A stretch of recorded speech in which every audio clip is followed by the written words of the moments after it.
Hello and welcome back to another episode of the Bunch Podcast. This is Dan, your Cass. Cass, brother, welcome back. Hope you're feeling better from the flu. Oh, We, that was awful.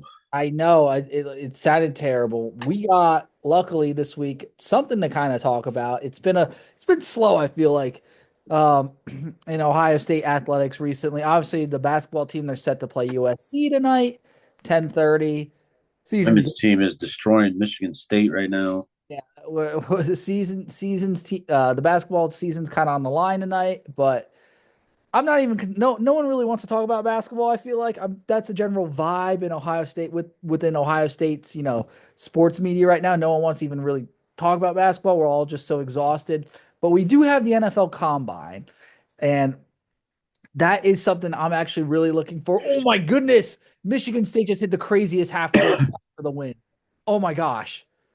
Oh, against Maryland, I was just watching that Oh my score. gosh. That could, oh my gosh. That was literally live. We caught that live. Wow. That was crazy.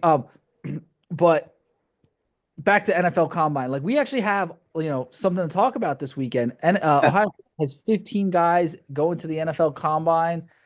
And it's now granted, we don't know who's gonna run, who's gonna throw, how This is much. job interview number one, numero uno. Yeah, I mean, a lot of them might just be sitting down for interviews. We also got to take into the fact that take in the fact that a lot of them, the season was ended January 20th. Other Yeah, team stuff have been preparing and everything the for much the longer. only one I know that probably won't do any workouts, but will sit and do all the interviews and stuff is Josh Simmons because he's coming off that patella injury.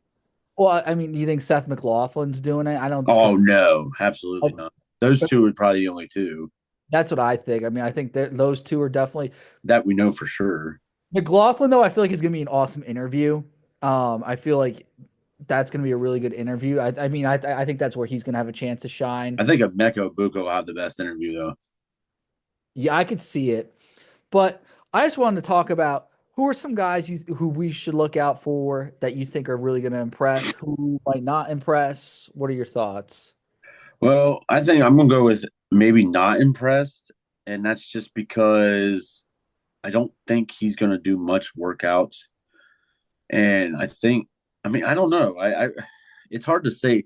I'm not gonna say he's not going to impress. I would say out of the 15 guys to at least impress, and that's because he doesn't have to impress many, uh, and I think that's Donovan Jackson only because his film sells itself.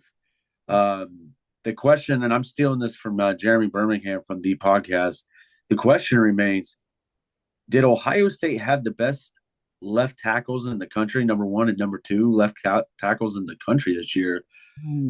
with Josh Simmons until the first, after the first 6 weeks, and then after week 6 and on, Donovan Jackson. I think with Donovan Jackson, he doesn't have to impress a lot because we saw the film is there. Would Ohio State be the first team, and would they be the first team in NFL history to have two left tackles drafted in the first round potentially? Well, Like, I think is that possible? I think Donovan Jackson's going to go as a guard, but like I said, his film sells itself. I think my opinion, he's a first rounder, but I don't think people are going I to look at it that way. I But have him as someone who I think is going to be a winner this week. I I think I want the Bengals to draft him in the second round because I do think he'll fall to the second round. But I think when they get him in there and they see his size in real life and they talk to him in the interviews, I feel like he's going to shoot up draft boards. yeah, I do too. I think when it comes to the workouts, if he works out, he doesn't really have to impress a lot of people.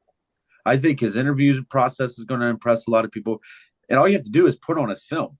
You put on his film, it's there. His this year's film from when he moved to left tackle and be like, how can you be an NFL franchise and say this dude was an All American left guard and he became an All American left tackle? So real quick, I have three guys who I think the combine won't help them. These are my three.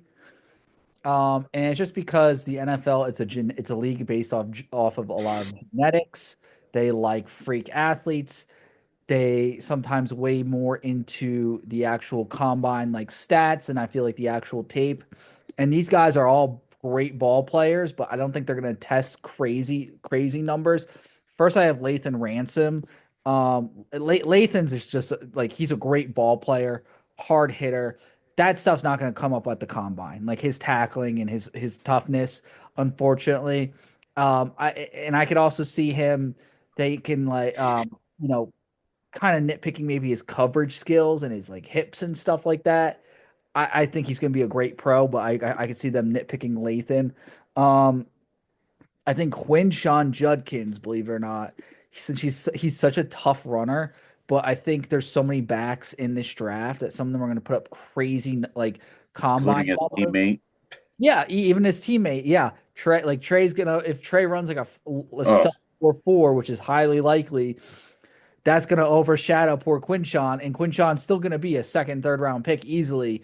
But this NFL draft class has so many strong running backs. That's going to kind of I think hurt him. And my last guy, and I hate that I'm saying this. I think um, I unfortunately I think Jack Sawyer's going to get a little dinged at the combine just because he's not the biggest, he's not the fastest, but what happened, and he's not super bendy. But all these guys I've mentioned, they have the intangibles. They have the toughness. They're great, like they're great ball players. yeah, And some of these combine numbers have nothing to do with football. I just want to point that out. yeah. I think Ty Hamilton and Jack Sawyer are my other two guys that go along with Donovan Jackson. I love Jack. You know how I feel about Jack Sawyer, but I'm right there with you. Ty Hamilton the same way. Look at his brother. Devon Hamilton didn't perform well at the combine, but look what he is now. He's an All-Pro defensive tackle for the Jacksonville Jaguars. Did he make an all pro? I don't know if he's All-Pro, but like He is a pro. I yeah, don't know. he's a pro, but he's having a heck of a career for the Jaguars. Yeah, he's not all pro, but he over 200 career tackles. I will say though, Devon is a lot, he's been a lot bigger than Ty Hamilton. Devon, I think, is 6'4", like 330 range, and then Ty is like 295. But I really like Ty too. I I do think too. he'd be a I really just good player. yeah, I just don't think now. I think the guys that are going to test very, very well at the combine, I think Travion Henderson, Yep. I think Emeka Ibuka, and I think Jordan Hancock. I I think agree Jordan, with Hancock. Yeah, I I think Jordan Hancock will be the arguably. I think he'll be the first defensive player taken off the board. I'm from not. Ohio State. Yeah, from Ohio State. From Ohio State. I'm not even joking right there. Would you take him over JTT, or would you take him over Tyleek Williams? I don't know if Tyleek, because Tyleek, I was reading up his medicals. I know his interview got delayed a day because they were waiting on some medicals for him. I'm not sure if how much he's gonna do now. I hope he's all right and everything. I'm not trying to like speculate. I just saw that there's something with the medicals. Um, I just think with Jordan Hancock, his versatility, he can go. He can play outside. He can play inside. He was initially our third safety this year. yeah. I think teams are going to fall in love with him. I think he's going to perform well. I think he's going to run well. And I think he's a lot stronger than what people think too. Like Maybe, I would comp him to Taron Johnson on the Bills a little bit. yeah. Like same And type of player. let's be real. I think honestly, you look down this list. I only think there's three first rounders on this list, and a lot of people are like, oh, we're defending national champions. But the NFL is weird. The NFL is crazy. Yeah. I think three first rounders are Donovan Jack and I mean as Josh Simmons and Mecca Buka, and I personally would take Jordan Hancock as the first, but I think I'm switching it up. I think JTT is going to go in the first round. I think teams are going to fall in love with him, and I think Travion Henderson could sneak in the first round at the end because I think Travion, out of all of them, Travion's probably going to test the best because he's quick, he's big, he's fast, and he's strong. Um, I think Will Howard could be a first rounder. yeah, For this I quarterback class, I it's think we're not. 3 to 5 first rounders. It depends on how many quarterbacks, like how many teams go quarterback. If it's like one of those years where they go like six quarterbacks, like last year, Will Howard will definitely be a first round pick. He's a top six quarterback for sure. Gonna Cam, I mean, look, there's only two quarterbacks that are going to the top 10. That's Cam and Ward and Cam Shador and Sanders. I honestly, I like Cam Ward. Obviously, I've always liked Cam Ward more than Will Howard. I've made that clear many times on this show, just because I just love the way Cam Ward plays, but. I don't think I like him on the Buckeyes though. I don't Will think I Howard, would. I think, like when they show him in shorts and a t-shirt and they show him throwing that ball, Ryan Day said as long as Will Howard's feet is good, he throws good. His feet are going to be fine at the combine because he has no pressure. Like there's no there's no rush. So and you look at Will Howard's size, they're going to love his size, I think. And I think he's going to surprise some people with his arm strength. I think he's really going to, when they get into throwing deep, I think he's really going to surprise some people. And he's so personable and everything. I think there's going to be one team that falls in love with him and takes him in the first I'm round. going to tell you right now. I'm going to look up this.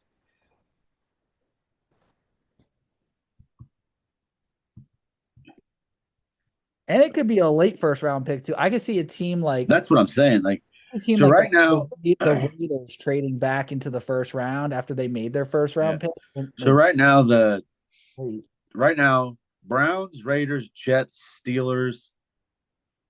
Uh, so six teams are rumored to need starting quarterbacks. The Browns, Raiders, Jets, Giants, Titans, Saints, and the Saints. I'm going to tell you yeah, right now. I'm going to tell you right now, Dan. Watch this. Watch this. I think the Raiders and Giants and the Jets are going to try hard to get Shador Sanders. They want that flashy. They're big city teams. They want that flashy pick. And all honesty, I think Shador Sanders and Chip Kelly's offense would thrive. yeah. I'm looking at the Tennessee Titans here. I think they're going to shock everybody and go Abdul Carter number one overall pick. I think Titans could use some leverage, bounce it back if they don't, because they have the first pick in the second round too. If they really love Will Howard and they're looking at, okay, say if the Browns get Cam Ward, say if the Jets get the Jets or the Raiders get Shador Sanders, then you're talking Quinn Ewers, you're talking who are the other quarterbacks? Ford. Kyle McCord. I think Tennessee could bounce back into the late first round if Will Howard is there to draft him. I think I could see the Steelers taking him in the first, My like brother wants Will Howard. My brother's a because Steelers fan. well, also he's a PA kid. I think they would see. I mean, I know this sounds crazy, but when you watch him There's play, rumors that they might try to get Daniel Jones too. So no, but Will Howard, when you watch him play, I see a little big. I've always saw a little Big Ben in him, a little Josh Allen, like the way they are in the pocket, the way they the guys bounce off them, the way they can extend the plays. Obviously, Josh Allen has a lot stronger arm, and Big Ben obviously just like a Hall of Fame quarterback, Super Bowl win. I'm not saying Will Howard's that, but Will Howard does have a national championship, and he has looked the part. So like I could see the Steelers totally justifying a first round pick on him, and I don't think they would hate that. yeah. What about guys that in the combine that I think they're going to impress, but it won't really matter with their draft stock. Mm, I think Cody Simon and Denzel Burke are two. yeah, I think both of them. Denzel Burke might be an end of first round guy. I don't know. I don't know how much help he really did for himself this year. Um, Yeah, because people are going to put that Oregon tape on and be like, oof. yeah, he had some good tape, but I I think Cody Simon's season made him go from an undrafted player to a third or fourth round pick. yeah, I mean with Cody He's just a smart player. at the NFL level, it's like I see him almost like a Josh Perry at the NFL level, but he's a lot more athletic than Josh Perry. Um, but when it comes to pass coverage, Cody Simon will have a long career if he improves in just like zone coverage and man to cut. He needs to become a better guy in coverage. Basically, I think when it comes to running, like rushing and stopping the run, he's a fantastic player. But if teams go pass heavy, he could be. I don't know if he would be on the field in the NFL. Who do you think lifts the most out at 225 out of all these guys? Um, I'm gonna say Why do I feel Jack Sawyer? I think JTT because JTT has that he's Samoan. I believe he's part Samoan. I feel like they always put up insane. Uh, I think Donovan Jackson could too. I could see Don. Um, Jack Sawyer, he is a little small, like shorter, and I guess his arms are I guess a little more compact than the other, so maybe he's able to get it up a bunch of times. I would go JTT for now. I feel like though if he really wanted to, and if he was healthy, like I said, we're waiting on the medical. I feel like Tyleek Williams could do it the Yeah. most if he actually tried and actually really if it was a life and death situation. I'd put my money on Tyleek Williams. All right, I'm going to name all 15 guys. You tell me what you think their 40 times going to be if Okay, they run. If they run, Will Howard, 4.85, Travion Henderson. 4.31, I think he'll be the fastest Buckeye, but Quinshawn Judkins, 4.52, Mecca Buka, 4.44, Donovan Jackson, 5.15. Seth McLaughlin, and Josh Simmons won't run. Not Uh, applicable. yeah, Ty Hamilton. A four. I mean, no. A 5.25. Imagine Ty Hamilton ran a four. No, a 5.25. Jack Sawyer. I'm interested to see this because we saw him run 90 some yards to the heart of Texas. What a I feel four? like he's a 4'8" guy or I was four gonna say nine. a 4.79 or like a 4.78. JTT, I feel like he'd be a 4.95. Tyleek Williams. He can move for a bit. I think A he can move for a big guy though. I think he could. five, a 5.31. I'm going to tell you, Tyleek, JTT, and Jack Sawyer might have good shuttle runs though. Like the Yeah, oh yeah. I think Jordan Hancock's gonna have a crazy shuttle run. Um Cody Simon. What do you think his 40 time will be? I think it's gonna be slower than what people think. 4.65. Denzel Burke, A 4.48. Jordan Hancock. Four, I think he's five, gonna. two. I think he's gonna run into 4.5s, 4.4s. Lathan Ransom. I think he's gonna run into 4.4s, 4.5s. I think Nathan runs a 4.6 flat. Yeah. Oh, so Hamilton, Sawyer, Tuimoloau, Williams, and Simon were today. Tomorrow doing interviews are Burke, Hancock, and Ransom. Uh, Friday will be Howard, Henderson, Judkins, and Ibuka. And then Saturday will be Donovan Jackson, McLaughlin, and Josh Simmons. Yeah, if you're an NFL GM and you could ask one question to any Ohio State, Buckeye at the combine, who would it be and what would the question be? Oof. I'm the GM of the Cincinnati Bengals.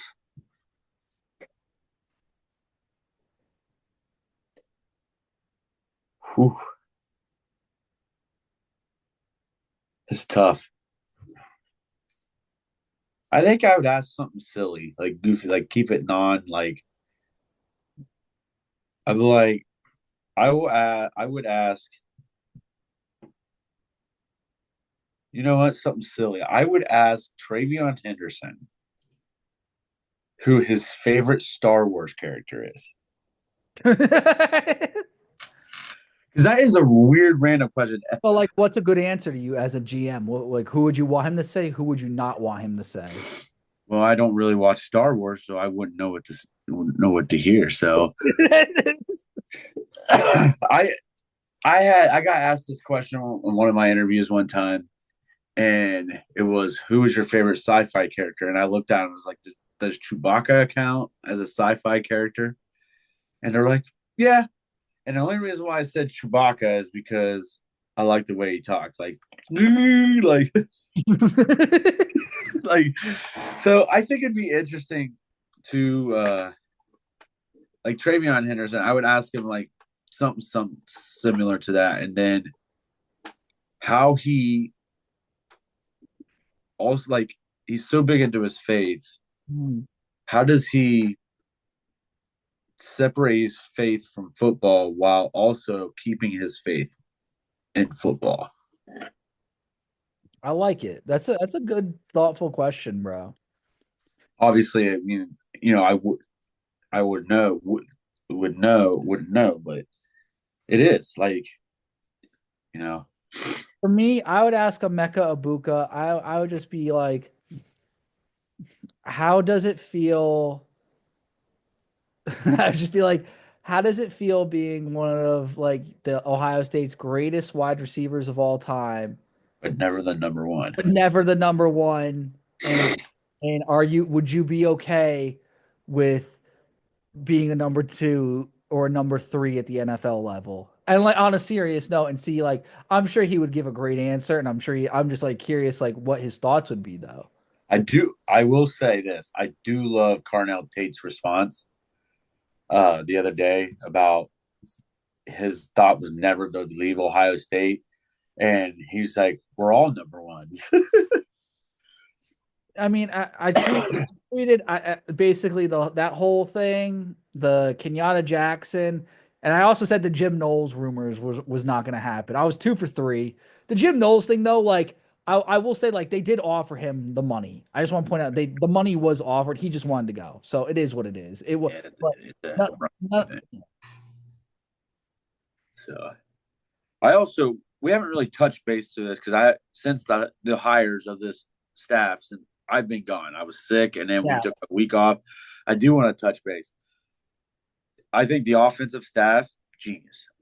You got to keep Brian Hartline there. I got to keep Coach Key, the way they're recruiting. I I think I brilliant. They're brilliant minds. I I I, like Tyler I, Bowen coming in. I just want to add to the Coach Key thing. I don't understand the people that were hating on that promotion. Like, where have you been? Like, if you know like everything that Coach Keenan Bailey has done, He turned Cade Stover into a all Big Ten tight end. if you, I mean, if you, yeah, he's been one phenomenal the tight ends, multiple like Rucker, Farrell, Cade Stover.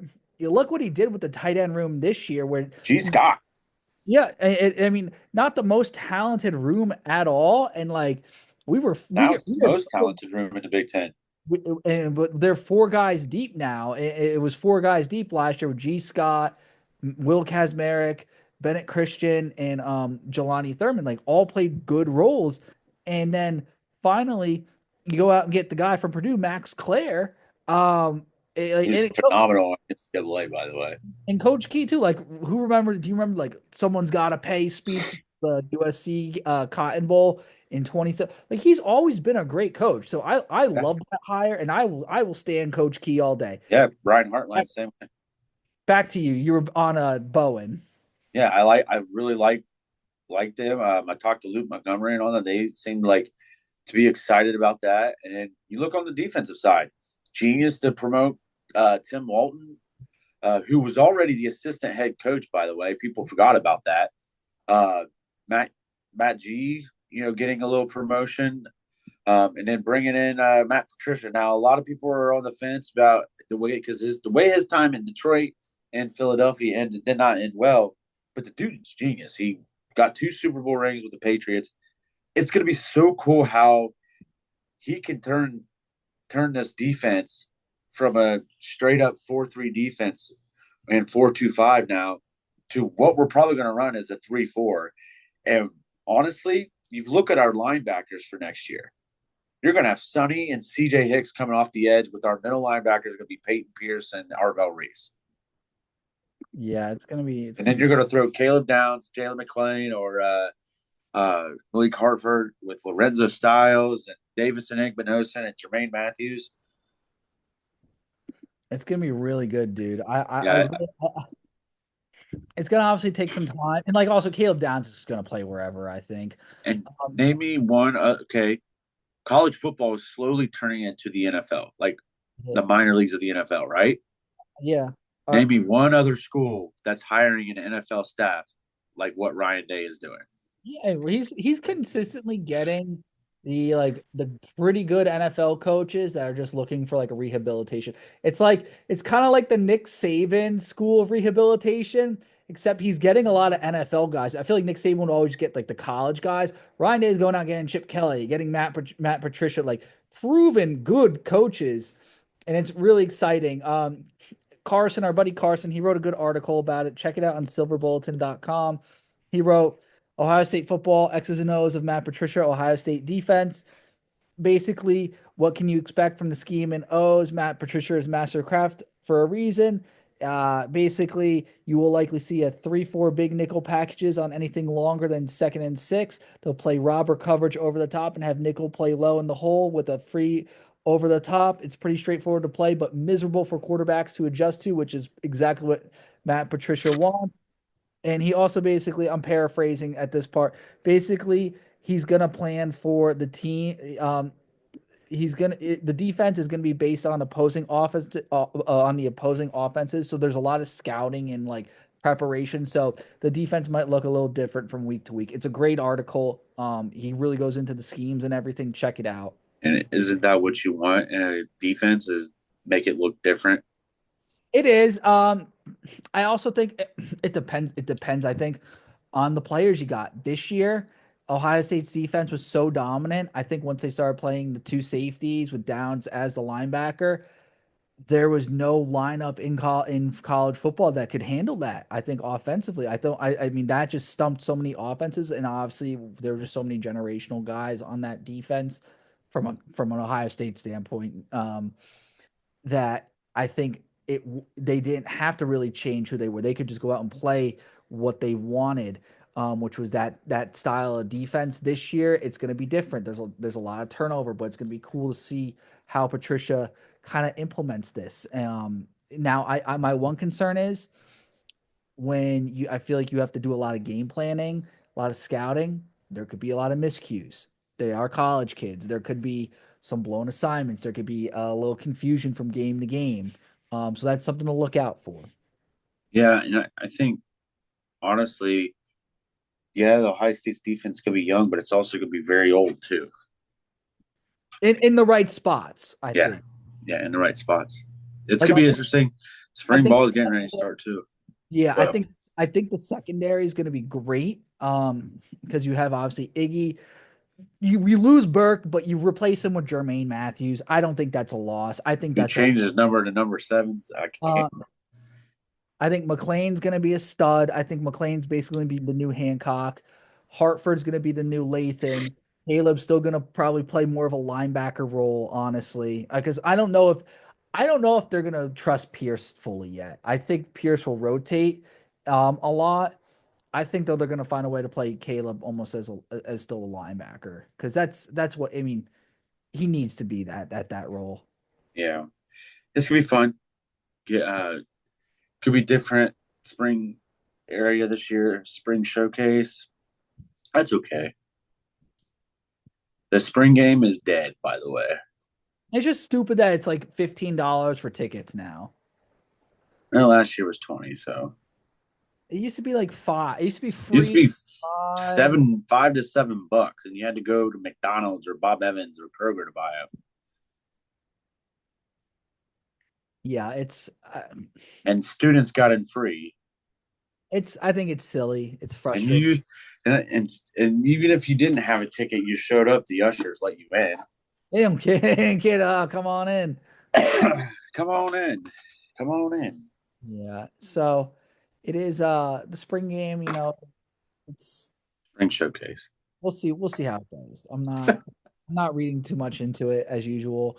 I think, I mean, they do need to change the transfer portal rules where like, because the Yeah, problem is all these schools are now not doing these spring games because they don't want to show the talent and then have these guys hop in the portal the next week. yeah. They need to fix that. It's, They need to fix a lot of things. I think there should be only one transfer window too. There shouldn't be two. There should I be a, love how after year one of the playoffs too, SEC people are trying to put in a bill where four Big Ten and four SEC teams get an automatic bid when they go to 16 teams. Blah blah blah. I get why they're trying to do that. Come on, Bruce Pearl. Bruce Pearl came out and said that the SEC didn't win a national championship this year because they beat each other up in the playoff in the regular season. Oh God, I'm so sick of this narrative. well, one thing that's funny is the SEC is now the good basketball conference and the Big Ten's the good football conference. It's flipped. It's So flipping. It's slowly flipping. I love We, it. We'll see we what just need happens. Ohio State to go back to back this year. We do, which it's possible. It's I think there'll be some growing pains, obviously, with this team because there's a lot of turnover. But I really like what they have on paper this year, man. It's going to be fun. It's going to be good. Um, I just want to beat Michigan. I just like the great part is we're national champs, so we can literally go Yeah, eat. you saw my post on Facebook where, as much as I love the Buckeyes, I would literally trade a Reds World Series or a Bengals Super Bowl win if Ohio State didn't have to win the national championship this year. And that's only because people are thinking I'm crazy. I'm like, look, a lot of my friends, including you, Dan, my brother, my buddy Aaron, you guys got to watch your team win a Super Bowl. I got to watch my team lose a Super Bowl Honestly, and like we're not saying take away the one from this year. You're saying next year. If next season. Yeah, I'm not, I mean, I would say that's a fair thing for you, bro, to say. Um, I obviously saw my team win just win a Super Bowl like 10 years ago, and I've seen two national championships in 10 years. So like I'm not greedy. I get it. I would I've like seen three national championships for Ohio State football. I've seen the Bengals go to one Super Bowl, and the last time the Cincinnati Reds won the World Series, I was 2 years old. Yeah, I mean, I just wish the Buckeye basketball team would do something. Cass, we got about 15 seconds here. Ugh, I just want to say go Bucks tonight against USC. Hopefully they get it done. Thank you so much for everyone for listening to another episode of the Bunch of Nuts podcast. Good luck to everyone participating in the NFL Combine this weekend and go Bucks. go Bucks.